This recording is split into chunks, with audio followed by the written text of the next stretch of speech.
Tai, mėlėjai, jeigu jie dabar uždarinėja sąskaitas šitaip nesiskaitydami su savo senais klientais, tai ką jie darys, kai visą tai bus galima daryti iš vienos vietos ir su užprogramuotais pinigais, kurių net paskirti ir galiojimo laiką jie galės nustatyti.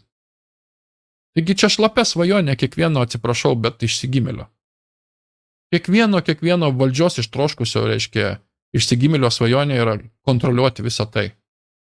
O štai Trudeau pareiškia štai ką. We learned from this COVID crisis, we will be applying to the climate crisis, to the housing crisis, to reconciliation, to making sure that everyone has good jobs and careers that carry them through and create. Mes išmokome šitų dalykų, reiškia, per COVID krizę ir mes tai pritaikysim klimato krizei. Ten dar kažkokia tai krizė, darbo krizė, dar kažkam.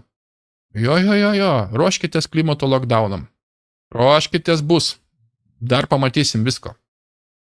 Šitie parazitai su COVID pasidarė tik mažiuką testą, kaip kontroliuoti žmonės ir išsiaiškinti, kiek įmanoma žmonės užspausti. Ir jie nesiruošia sustot, mėly. Jie negali sustot. Jeigu jie sustotų, jiems tektų pasiduoti ir visą tektų atsakyti už savo darbus. Neišvengiamai po kurio laiko tai išlystų. Jie tikisi, kad jie dar pralys praraktas adatos čia jau skilutę, kaip sakant, ir padarys vis tiek savo iki galo. Šitie parazitai. Ant kiek jie yra buki savo smegeninėse, man trūksta žodžių apsakyti. Ypatingai šitokius matot, kaip šitas personažas reiškia. Nes, protingas žmogus, sąmoningas žmogus šitaip nedarytų. Ir nesitikėtų, kad jam tai praeis iš rankų. Neįmanoma. Ne vienas protingas žmogus taip nedarytų. Ne vienas.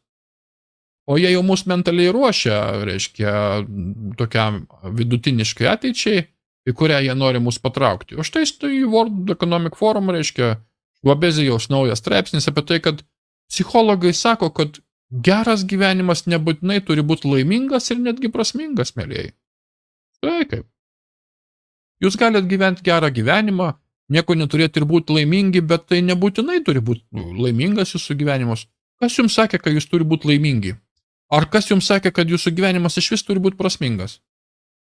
O tai jeigu jūs neprasmingas, tai gal jums jo ar nereikia iš vis, ta prasme, tai ką jūs čia iš vis norit? Plebėjai. Taip.